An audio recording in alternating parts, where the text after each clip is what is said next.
Oke, halo teman-teman, bergabung lagi dengan saya di Hobi Service ya.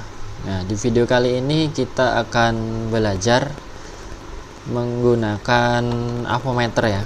Di sini sudah ada avometer analog. Ini harga 50 ribuan kalau kalian mau beli. Ada yang harga 50 ribuan, ada juga yang mahal ya, sampai 200 sampai 300 juga ada, tapi ini yang 50 ribuan. Nah, kita akan belajar menggunakan avometer ini secara simpelnya aja ya. Kita akan belajar secara mudahnya untuk servis handphone ya. Kita fokusnya ke servis handphone saja. Nah, di sini avometer itu ada dua macam ya. Ada yang analog seperti ini, ada juga digital yang seperti ini. Nah, untuk pemula mungkin yang analog ini saya tidak rekomendasikan karena nanti akan susah saya jelasinya, karena untuk analog ini harus ada pemahaman yang sangat detail ya di jarum-jarumnya ini. Jadi untuk yang analog ini saya akan singkirkan, kita nggak pakai yang analog.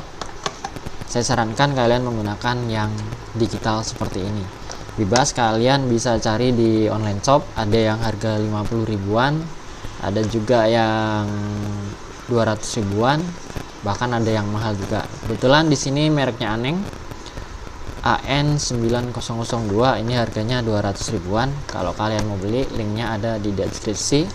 Kalau kalian nyari yang murah lagi, ada juga yang 50 ribuan ya. Oke, di sini saya akan jelaskan yang simple saja. Penggunaan untuk servis handphone itu yang dibutuhkan apa saja. Nah, di sini kan ada knop-knopnya di sini ya. Digeser-geser seperti ini, dan ada banyak tombol-tombol di sini. Nah, kalian itu jangan panik karena kita hanya menggunakan beberapa fitur saja. Yang terpenting itu adalah di fitur di sini ya, dioda mode ini, dioda mode atau ohm atau lambang seperti ini yang bagian atas ini.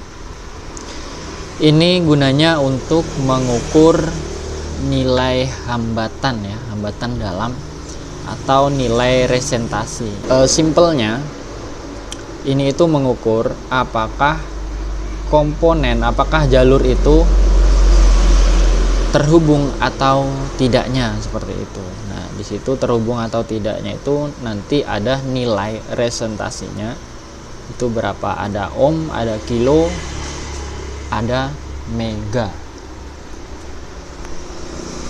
Lalu kita akan gunakan lagi yang sebelah sini. Ini ada lambang min dan juga ada gambar gelombang. Maksudnya ada gambar garis lurus ya, garis mendatar, dan juga ada gelombang, dan ada V di sini. Itu adalah untuk mengukur tegangan ya, baik itu tegangan AC arus bolak-balik yang gelombang ataupun tegangan DC yang datar. V itu adalah voltasenya gitu. Kalau ohm di sini adalah nilai hambatan, di sini nilai tegangannya. Nah, ada lagi fitur di sini auto ini. Di auto ini kita bisa menggunakan untuk mengukur voltase atau tegangan juga bisa, untuk mengukur hambatan juga bisa. Jadi dia otomatis ya, otomatis mendeteksi. Kalau kita lagi mengukur tegangan, dia akan terbaca tegangan atau voltase. Kalau kita lagi mengukur hambatan dalam, dia akan otomatis mengukur hambatan dalam. Gitu aja sih sebenarnya. Sama aja, dua ini sama, tapi dia digabungin jadi auto seperti ini. Kita akan cek dulu, atau kita akan menggunakan dulu yang bagian sini ya, ohm ya, untuk mengukur nilai resentasi atau nilai apakah ada hambatan dalamnya atau tidak. Jadi biasanya kan kalau HP masuk gitu ya, taruhlah ini HP masuk ya, ini kebetulan HP Nokia. Apakah HP itu mengalami short atau tidak? Nah, cara mengukurnya seperti ini teman-teman. Nah, di HP Nokia kan plusnya itu ada di sini ya, ini plus, dan ini adalah minnya ya kan. Jadi kita akan mengukur nilai hambatan dalam yang ada di plus dari konektor baterai ini. Caranya kita kita geser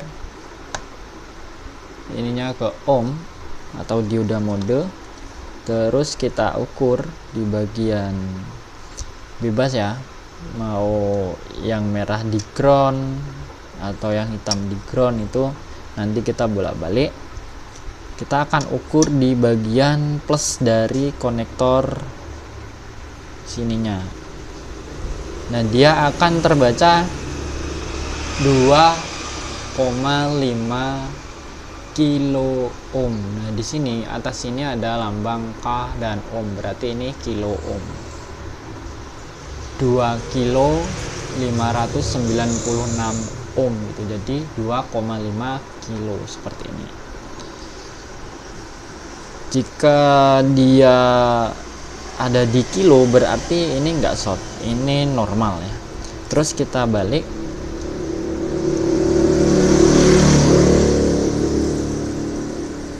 Nah, di sini kalau kita balik seperti ini, yang probe hitam di ground lalu probe merah di plusnya, dia akan terbaca sekitar 1,6 mega ya, mega 1,6. Dia naik turun nggak stabil ya, dia turun karena mungkin ada kapasitor ya yang menyimpan arus, jadi dia naik turun, atau groundnya mungkin kurang kenceng. Oke ya, sekitaran itu dia turun. Coba kita balik lagi, pokoknya dia di M itu mega.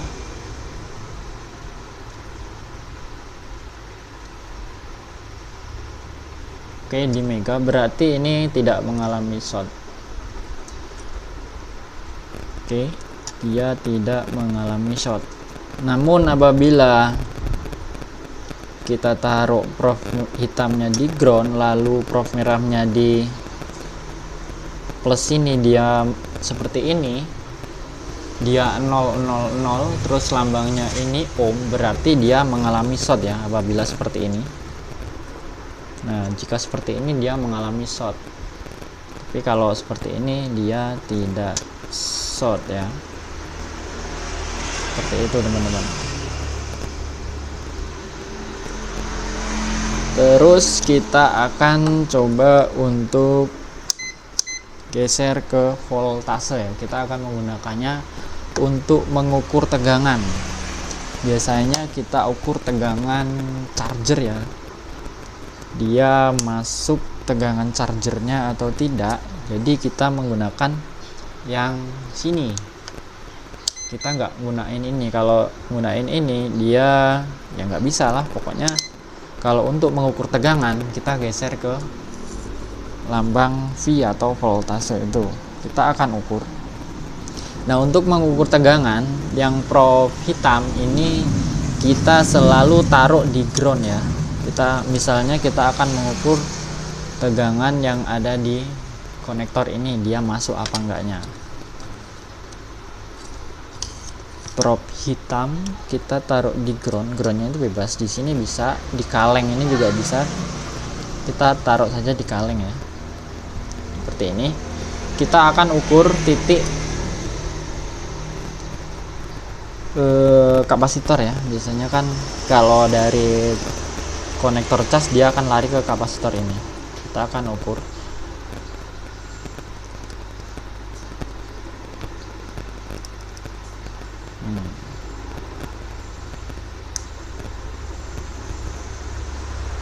Di sini nggak jalan.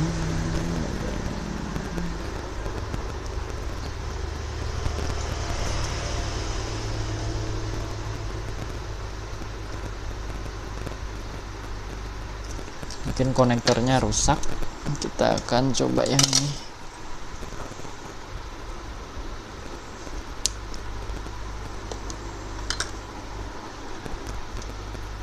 Probe hitam di ground.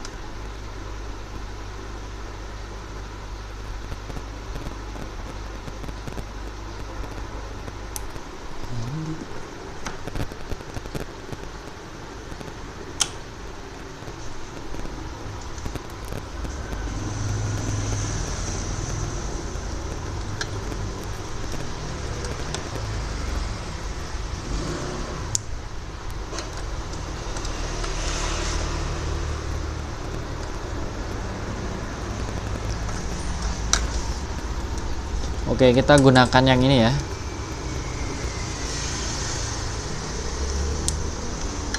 Oke, untuk mengukur tegangan kita pilih yang ini. Untuk probe hitamnya kita taruh di ground, bebas groundnya, di sini juga bisa. Lalu untuk probe merahnya kita taruh di keluaran dari konektornya. Nah, di situ terukur 5 volt ya, teman-teman. Ini 5 volt DC ya, ini volt. Ini DC. Dia terukur 5 volt. Seperti itu. Kalau tegangan baterai biasanya dia di 3 volt ya. Kita coba ini baterai BIOS.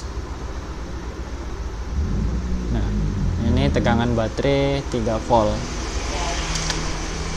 Cara ini adalah dengan cara pengukuran aktif. Aktif itu pengukuran menggunakan tegangan ya.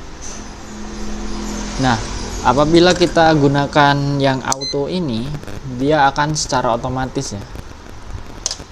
Misalnya kita ukur nih tegangan, apakah mesin HP ini mengalami short. Nah, kita gunakan yang auto juga bisa seperti ini. Ini plus. Nah, ini kan dia di sekitaran berapa ini, 159 kilo. Coba kita balik. Kalau dibalik dia bunyi, tapi bunyinya itu bukan bunyi karena short.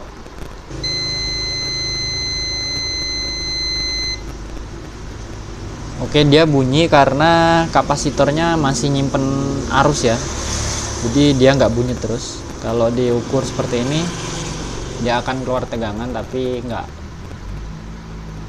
tegang. Dia akan keluar nilai resistasinya kilo, ini 83 kilo. Tapi kalau dibalik dia akan bunyi, tapi bunyinya itu nggak terus menerus karena tadi ada arus yang tersimpan di kapasitor, maka dia akan bunyi sebentar. Setelah itu dia akan hilang bunyinya dan mengeluarkan nilai resistasinya. Ini sebenarnya mega ya, 167 kilo, ini jauh sekali. Ini nggak short ya kalau seperti ini. Tapi kalau short itu biasanya dia akan bunyi seperti ini terus menerus, nggak berhenti, biasanya seperti itu. Nah, ini baru short ya kalau kayak gini. Dia akan menunjukkan 0,000 kilo ohm. Terus ini kan masih di auto ya, kita akan ukur tegangan lagi menggunakan auto. Dia akan otomatis terbaca voltase tanpa harus kita merubah ke voltase, dia sudah bisa. Jadi ini otomatis kalau yang auto ini. Oke, seperti itu. Jadi untuk servis HP itu hanya membutuhkan satu ini aja udah bisa sih sebenarnya, auto ini. Tapi alangkah baiknya kalian pilih yang ini dan juga ini untuk hasil yang maksimal. Oke. Mungkin itu saja dulu untuk cara pengoperasian avometer ini. Ini cara mudahnya ya teman-teman. Nah, untuk prakteknya nanti kapan-kapan kita akan bahas lagi tentang avometer ini. Oke, terima kasih dan sampai jumpa lagi di lain video.